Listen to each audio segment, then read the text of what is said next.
Welcome to all to my YouTube channel Guruji e classes. आज हम लोग डीएलएड थर्ड सेमेस्टर का विषय विज्ञान पर पर्यावरण को देखेंगे कि पर्यावरण का क्या अर्थ है, पर्यावरण को समझेंगे। पर्यावरण में असंतुलन को देखेंगे कि पर्यावरण में असंतुलन कैसे फैलता है। हरित गृह प्रभाव को समझेंगे कि ग्रीन हाउस इफेक्ट क्या होता है। ओजोन परत को देखेंगे कि ओजोन परत क्यों छीड़ हो रही है, उसके क्या कारण हैं, उसके क्या दुष्प्रभाव होंगे उसके छीड़ होने के बाद। ग्लोबल वार्मिंग को देखेंगे कि धरती का तापमान बढ़ने से कैसे ग्लोबल वार्मिंग बढ़ रहा है, उसके कारण क्या हैं और उसके दुष्प्रभाव क्या पड़ेंगे। इन सभी को एक करके देखेंगे। चलिए सबसे पहले पर्यावरण को समझेंगे कि पर्यावरण का क्या अर्थ है। पर्यावरण शब्द दो शब्द से मिलकर के बना है, एक परि दूसरा आवरण। परि मतलब होता है चारों तरफ से, चारों तरफ से, और आवरण मतलब ढका हुआ। तो हमारे या किसी व्यक्ति के चारों तरफ से ढका हुआ आवरण या किसी व्यक्ति के चारों ओर जो कुछ भी उपस्थित है, हम लोगों के चारों ओर जो कुछ भी उपस्थित है वो सभी पर्यावरण कहलाता है। तो सिंपल सी डिफिनेशन है, व्यक्ति के चारों ओर उपस्थित जो कुछ भी है वो सब पर्यावरण है। पर्यावरण अंग्रेजी शब्द इन्वायरमेंट से बना है। इन्वायरमेंट जो कि दो शब्दों से मिलकर के बना है, एक इन्वॉर्म दूसरा मेंट। इन्वॉर्म मतलब होता है घेरना और मेंट मतलब होता है चारों ओर से। तो हम लोगों के चारों ओर से घिरा हुआ आवरण जो कि पर्यावरण कहलाता है। तो हम लोग जिस आवरण से घिरे हुए हैं वो सब पर्यावरण है। हम लोगों के चारों तरफ जो कुछ भी दिख रहा है वो सभी पर्यावरण है। पर्यावरण के क्षेत्र को समझेंगे कि पर्यावरण का क्षेत्र कहाँ कहाँ तक फैला हुआ है। तो सबसे पहले स्थल मंडल, पर्यावरण में ही स्थल मंडल आता है, जल मंडल आता है, वायुमंडल आता है। स्थल मंडल मतलब कि महाद्वीप हो गए, पहाड़ हो गए, जितने भी ये महाद्वीप हैं, यहाँ पर ये महाद्वीप हो गए, ये पहाड़ हो गए, आपके मरुस्थल मतलब कि डेजर्ट हो गए, आइलैंड हो गए छोटे छोटे, वो सभी स्थल मंडल के अंतर्गत आते हैं। दूसरा जलमंडल, जलमंडल में आता है महासागर हो गए, समुद्र हो गए, छोटी छोटी नदियाँ हो गई, ये सभी जलमंडल के अंदर आती हैं। वायुमंडल, वायुमंडल को देखेंगे, वायुमंडल की सबसे नीची सतह जो है वो क्षोभ मंडल है। क्षोभ मंडल के बाद दूसरी समताप मंडल, समताप के बाद जो बीच में है उसको मध्य मंडल कहते हैं, मध्य मंडल हो गई। उसके बाद आयन मंडल होता है और आखिरी जो सबसे होती है वो बाह्य मंडल। बाहरी मतलब बाह्य मंडल, बीच वाली मध्य, नीचे वाली क्षोभ, इसके बीच वाली बस याद रखनी। तो ये हमारी वायुमंडल हो गई। अब वायुमंडल जहाँ पर ये तीनों मिल जाती हैं वहाँ पर जीवमंडल होता है। जहाँ पर ये तीनों मिलेंगे वहीं पर जीवन संभव है, इसलिए उसको जीवमंडल कहा जाता है।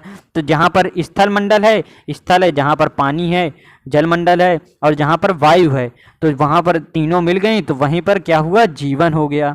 वहीं पर घर वगैरह बना लिए गए, जीवन मंडल जीवमंडल हो गया, वहाँ पर रहने लगे। तो ये पर्यावरण का क्षेत्र था जो कि विस्तृत था। अब हम लोग देखेंगे प्राकृतिक संसाधन को। प्राकृतिक संसाधन क्या होते हैं? प्राकृतिक तत्व जो बारंबार मानव को सहायता पहुंचाते हैं, ऐसे प्रकृति द्वारा दिए गए तत्व जो बार बार, बारंबार मतलब होता है बार बार, जो बार बार मानव को सहायता पहुंचाते हैं, ऐसे प्रकृति द्वारा दिए गए तत्व जो बार बार मानव की हेल्प करते हैं, उनको सहायता पहुंचाते हैं, वो सभी प्राकृतिक संसाधन होते हैं। प्राकृतिक संसाधन ये रिसोर्स शब्द से बने हैं। रिसोर्स मतलब होता है दो शब्दों से मिलकर के बना, एक री प्लस सोर्स। री मतलब होता है बार बार, री मतलब किसी चीज को बार बार करना, और सोर्स मतलब प्रयोग करना।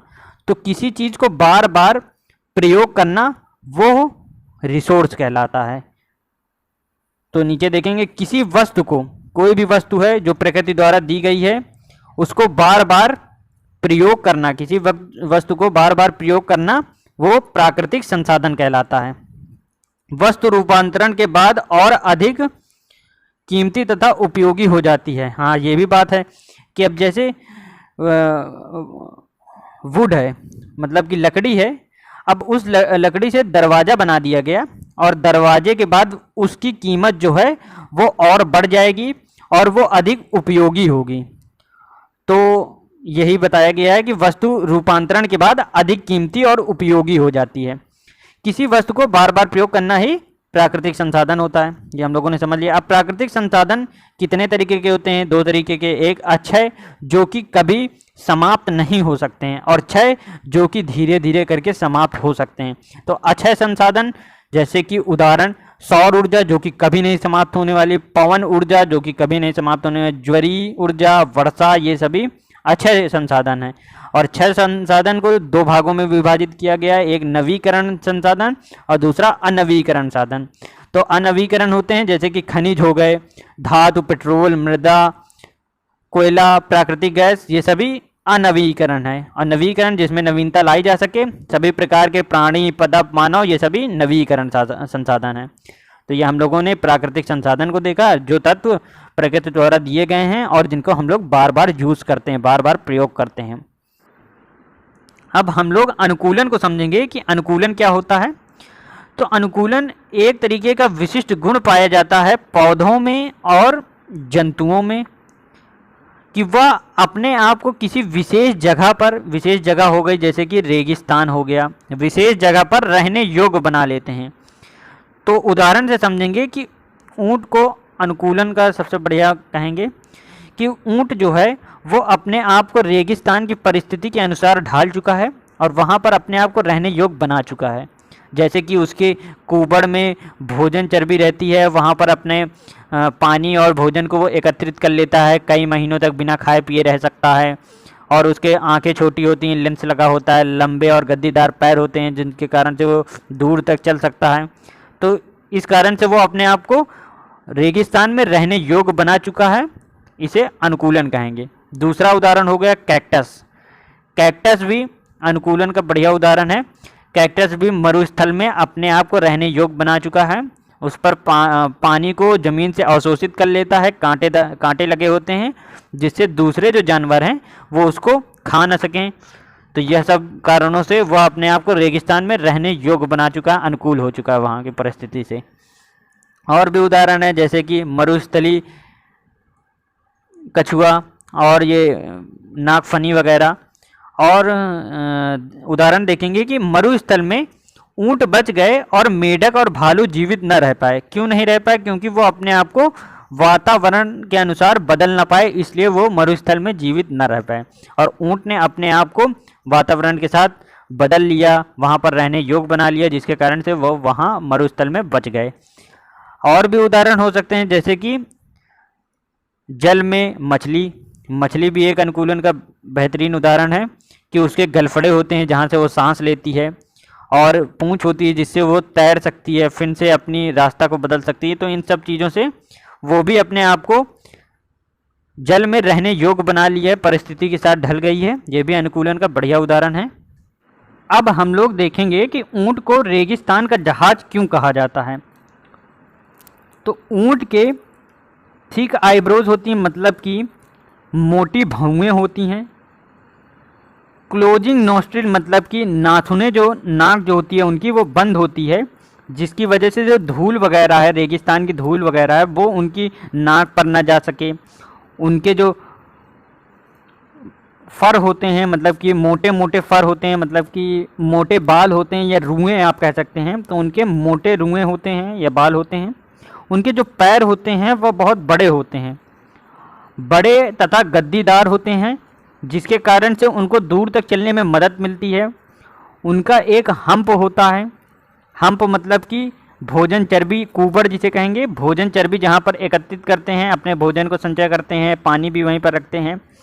उनके जो कान होते हैं उस पर बड़े बड़े बाल होते हैं, जिसके कारण से धूल मिट्टी अंदर ना जा सके।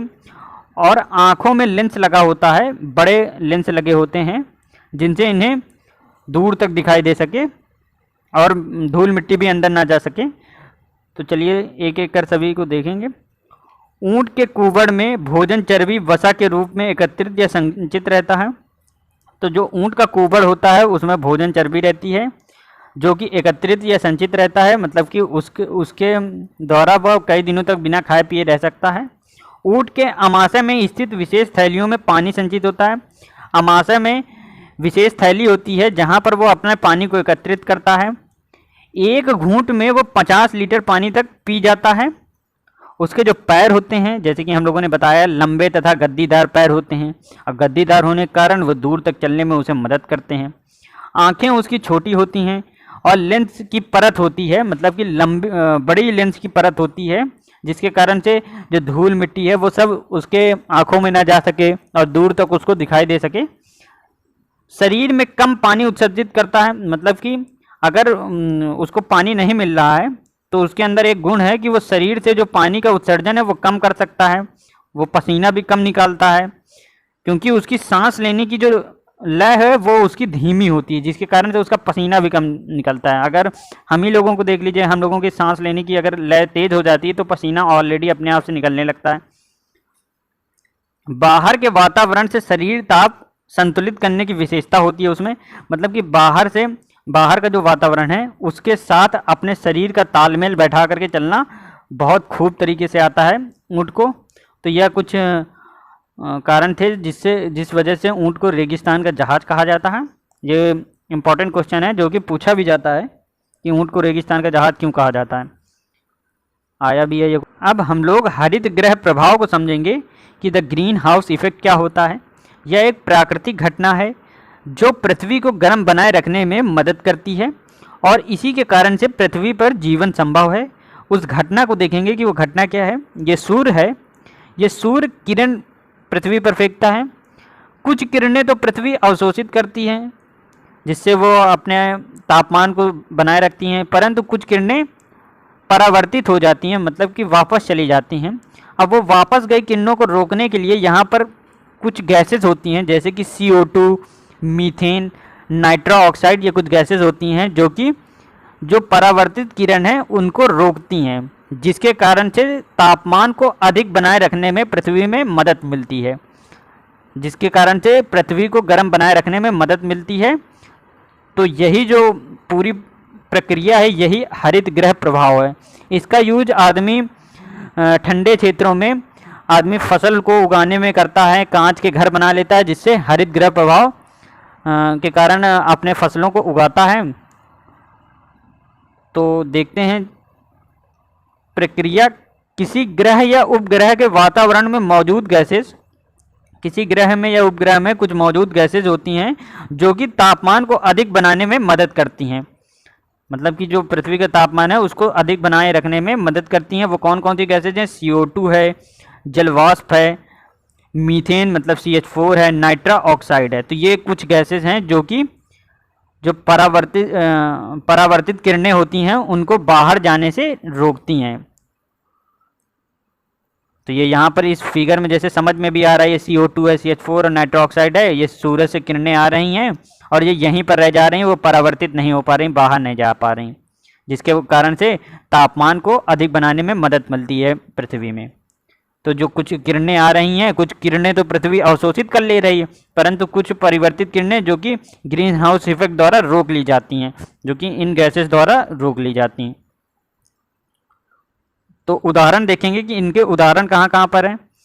तो उदाहरण, सबसे बढ़िया उदाहरण है, कार कुछ घंटों तेज धूप में खड़ा कर दें तो कुछ देर बाद जो उसके अंदर का तापमान होता है वो अधिक हो जाती है। तो इसमें जैसे कि दिखाया गया है कि ये कार है जिसपे ग्रीन हाउस मतलब कि सूरज की किरणें आ रही हैं और वो विंडशील्ड से पास होकर के अंदर जा रही हैं, जिसके कारण से यहाँ पर जो कार के अंदर का तापमान है वो धीरे धीरे बढ़ रहा है। तो अंदर और वो कहीं से निकल नहीं पा रहा, वो परावर्तित नहीं हो पा रहा है, जिसके कारण से तापमान अधिक हो गया कार के अंदर। तो यही हरित गृह प्रभाव में भी किया जाता है, जिसका यूज हम लोग ठंडे क्षेत्रों में करते हैं। जैसे कि दूसरा उदाहरण लेंगे, ठंडे क्षेत्रों में ये फसल उगाने के लिए ऐसे आदमी कांच के घर बना लेता है और कांच के घरों में फसलें लगा लेता है और उन फसलों को उगाता है, जिससे जो टेम्परेचर मतलब अंदर का जो तापमान रहता है वो सही रहता है और फसलों को उगने में मदद करता है। तो ठंडे क्षेत्रों में फसलों को कांच के घरों में उगाना हरित गृह प्रभाव का मुख्य कारण होता है। यही कारण है जिसकी वजह से हरित गृह प्रभाव किया जाता है। ग्रीन हाउस इफेक्ट के कम करने के उपाय देखेंगे कि ग्रीन हाउस इफेक्ट को कैसे कम किया जाए। तो 3 R's का यूज किया जाए, मतलब कि रिड्यूस, रीयूज और रिसाइकल। रिड्यूस मतलब होता है किसी चीज़ को कम करना, मतलब कि जैसे पेड़ काटे जा रहे हैं तो उनको काटना कम किया जाए। रीयूज मतलब कि जो कि पहले से कटे हुए पेड़ हैं, जैसे कि कुछ कहीं पर लकड़ी वगैरह हैं, उसको फिर से यूज किया जाए। और रिसाइकल मतलब कि फिर से उसका पुनः उपयोग किया जाए। तो ये 3 R's होते हैं।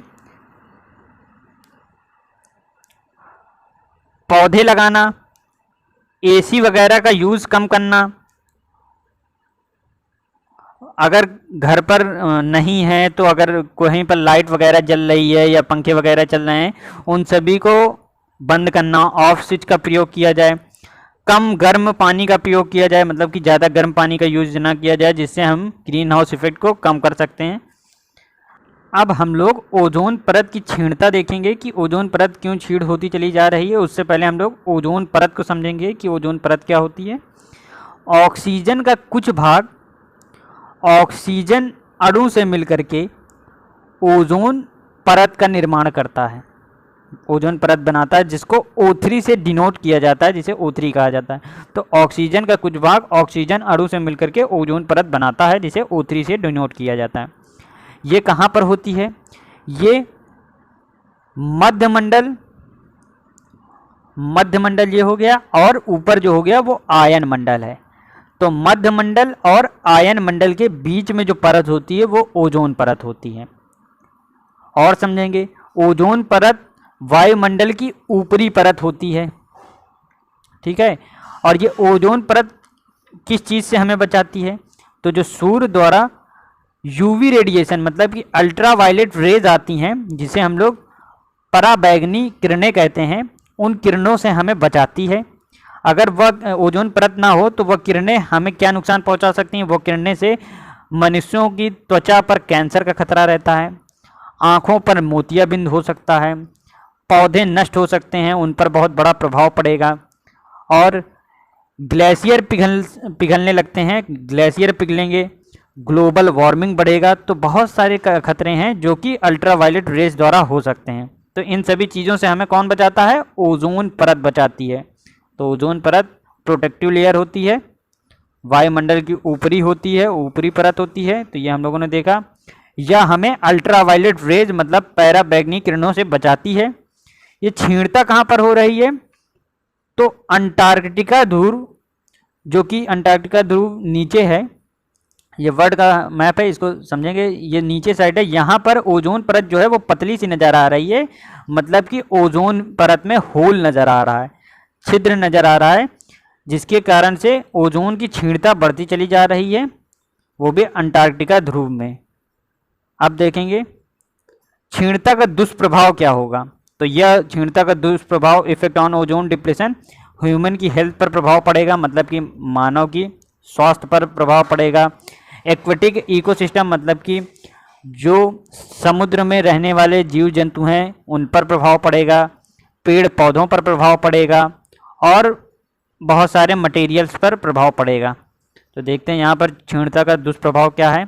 मनुष्यों पर क्या प्रभाव पड़ेगा? मनुष्यों पर 3 तरीके, त्वचा पर, उनकी आँखों पर, और प्रतिरोधक क्षमता मतलब कि इम्यून सिस्टम, पाचन तंत्र।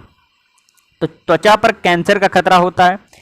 तो ये अल्ट्रावायलेट रेज, जैसे कि हमने बताया कि उससे कैंसर होने का खतरा होता है। आँखों में मोतियाबिंद, अंधापन होने के कारण हो सकते हैं।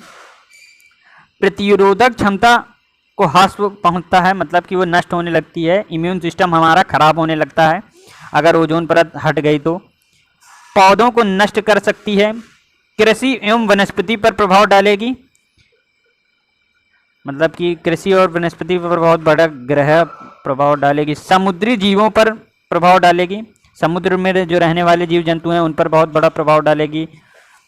ग्लेशियर जो हैं, हिम नदी जो हैं ग्लेशियर्स, वो बर्फ़, उनकी जो बर्फ़ जो रहती है वो सब पिघलने लग रही है। ग्लेशियर मतलब पिघल रहे हैं अल्ट्रावायलेट रेस के कारण। ग्लोबल वार्मिंग बढ़ने का खतरा रहता है। फसलों की गुणवत्ता में कमी होने लगती है, मतलब कि फसलें जो हैं वो ज़्यादा उपजाऊ नहीं रह पाएंगी अगर ओजोन लेयर डिप्लीट कर गई, मतलब कि वो क्षीण हो गई। इसका ह्रास का कारण क्या होता है, क्यों ये होते हैं? तो जैसे कि हम लोग CFC का यूज करते हैं, एक गैस होती है CFC गैस, जो कि हम लोगों के जो फ्रिज वगैरह है घर पे, रेफ्रिजरेटर है, AC जो हम लोग चलाते हैं, उस पर ये गैस पाई जाती है, CFC गैस, जिसके यूज करने से ओजोन परत पे गहरा प्रभाव पड़ता है। तो देखेंगे ये, और जो हम लोग धुआं वगैरह, गाड़ी का धुआं वगैरह होता है व्हीकल्स का, उससे भी उसको हास्व पहुंच रहा है ओजोन परत को। और जो फैक्ट्री मिल्स का धुआं वगैरह है, उससे भी, इंडस्ट्री में जो धुआं निकलता है उससे भी प्रभाव पड़ रहा है ओजोन परत को। जो हम लोग डिफॉरेस्टेशन कर रहे हैं, मतलब कि हम लोग जो जंगल वगैरह काट रहे हैं, जिससे ओजोन परत भी डिप्लीट होती चली जा रही है। तो ये सब कुछ कारण है, इनको भी देखेंगे। परमाणु बम्बों के विस्फोट, परमाणु बम्बों का विस्फोट किया जा रहा है। देखेंगे हम लोग कि आजकल रोज कहीं ना कहीं परमाणु परीक्षण हो रहे हैं, जिसके विस्फोट किए जा रहे हैं। और जिन विस्फोटों से एक गैस निकलती है, कैलोरीन नाम की एक गैस निकलती है, जो कि ओजोन परत को क्षीण करती है। दूसरा, ज्वालामुखी विस्फोट किए जाते हैं, जिससे भी क्लोरीन नाम की गैस निकलती है, जो कि क्षीण करती है ओजोन परत को। शीतलकों, जो भी हम लोगों के घर में शीतलकों, कूलिंग ऑपरेटर्स पड़े हुए हैं, जैसे कि AC हो गया, जो हम लोगों को ठंडा रखते हैं, AC हो गया, रेफ्रिजरेटर हो गया, मतलब कि फ्रिज, उन सभी से एक गैस निकलती है। उस गैस को क्या कहते हैं? CFC गैस, जो कि ओजोन को क्षय करने का कारण है, उसको नष्ट कर रही है धीरे धीरे। और जो सुपरसोनिक विमान बने हुए हैं, आजकल देख रहे हैं कि हर जगह, हर देश के पास नए नए विमान आ जाते हैं, सुपरसोनिक विमान है, जिनसे गैस निकलती है CFC, जो कि ओजोन परत को क्षय कर रही है और वो धीरे धीरे नष्ट हो रही। प्लास्टिक उद्योग से निकलने वाली गैस या धुआं, वो भी ओजोन परत को क्षीण कर रही है धीरे धीरे। तो ये कुछ कारण थे जिस कारणों से ओजोन परत क्षय हो रही है, जिस क्षीणता बढ़ती चली जा रही है। अब हम लोग देखेंगे ग्लोबल वार्मिंग को। ग्लोबल वार्मिंग क्या है? तो ग्रीन हाउस गैस के स्तर के असंतुलन होने के कारण पृथ्वी की गर्मी बाहर नहीं निकल पा रही है और उसके तापमान में वृद्धि हो रही है, जिसे हम लोग ग्लोबल वार्मिंग कहते हैं।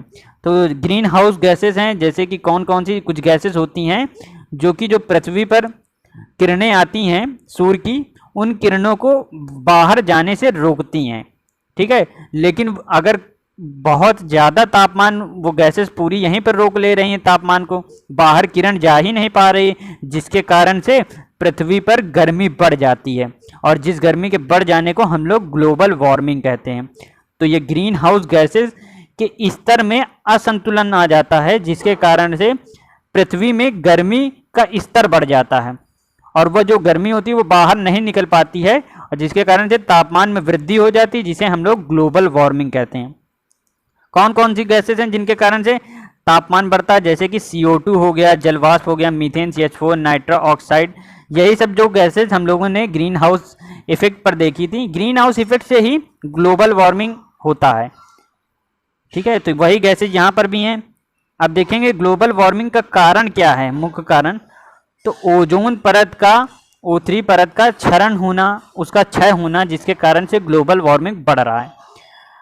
ओजोन परत क्षय हो रही है, वो क्षीण हो रही, क्यों हो रही? पैरा बैगनी विकिरण अधिक मात्रा में आना शुरू हो गए, जिसके कारण से ग्लोबल वार्मिंग भी बढ़ रहा है। तो मतलब ओजोन परत की क्षय, पैरा बैगनी, तो दो कारण तो यही हो गए, एक ओजोन परत का क्षय होना, पैरा बैगनी किरणों का अधिक मात्रा में पृथ्वी पर आना। ग्रीन हाउस गैस की मात्रा में वृद्धि। तो ग्रीन हाउस की जो गैसेज हैं, वो जैसे कि CO2 हो गई, CH4, मीथेन हो गए, नाइट्रस ऑक्साइड हो गए, इन सभी की मात्रा में वृद्धि होती जा रही है, जिससे पृथ्वी के तापमान में वृद्धि होती जा रही है, और जिसके कारण से ग्लोबल वार्मिंग बढ़ रही है। बहुत ज़्यादा से ज़्यादा CFC का यूज करना, क्लोरोफ्लोरोकार्बन का अधिक से ज़्यादा उपयोग करना, जो कि ग्लोबल वार्मिंग को बढ़ावा दे रहा है। तो 3-4 हैं। एक, ओजोन परत का डिप्लीट करना, उसका क्षय होना। दूसरा, पैरा बैगनी किरणों का अंदर आना, ओजोन परत डिप्लीट हो रही तो पैरा बैगनी किरणें अंदर आ रही। और जो ग्रीन हाउस गैस की गैसेज हैं, उन सभी में वृद्धि होना, वो ज़्यादा से ज़्यादा फिर बढ़ती चली जा रही हैं। CO2, CH4, CO2 जो कि गर्म करती है। और हम लोग और एक काम कर रहे हैं कि CFC का यूज़ ज़्यादा से ज़्यादा कर रहे हैं। CFC गैसेज, जैसे कि हम लोग AC का यूज़ करते हैं, रेफ्रिजरेटर का यूज़ करते हैं, और व्हीकल्स का यूज़ करते हैं, जिससे धुआं वगैरह निकल रहा है। तो ये सब कारण थे। अब इसके दुष्प्रभाव देखेंगे कि क्या दुष्प्रभाव पड़ेगा ग्लोबल वार्मिंग का। तो जलवायु यहाँ पर देखेंगे जलवायु एवं मौसमी दशाओं में परिवर्तन आने लगेगा, सूखे की समस्या बनी रहेगी, उसमें बढ़ोतरी होगी, समुद्र का जो जल स्तर है वो बढ़ जाएगा, बर्फ जो ग्लेशियर वगैरह हैं वो सब पिघलने लगेंगे, चक्रवर्ती दशाओं में परिवर्तन होगा और कृषि फसल में दुष्प्रभाव पड़ेगा। जो फसल जो हैं उसमें सही तरीके से फसलें नहीं होंगी। तो यह कुछ दुष्प्रभाव थे जो कि ग्लोबल वार्मिंग के कारण फैलेंगे। तो आज हम लोगों ने इन्हीं टॉपिक्स को देखा है। अब आज का वीडियो दोस्तों बस इतना ही। Thank you for watching video. अगर आपने चैनल को सब्सक्राइब नहीं किया है तो दोस्तों सब्सक्राइब कीजिए, बेल आइकन को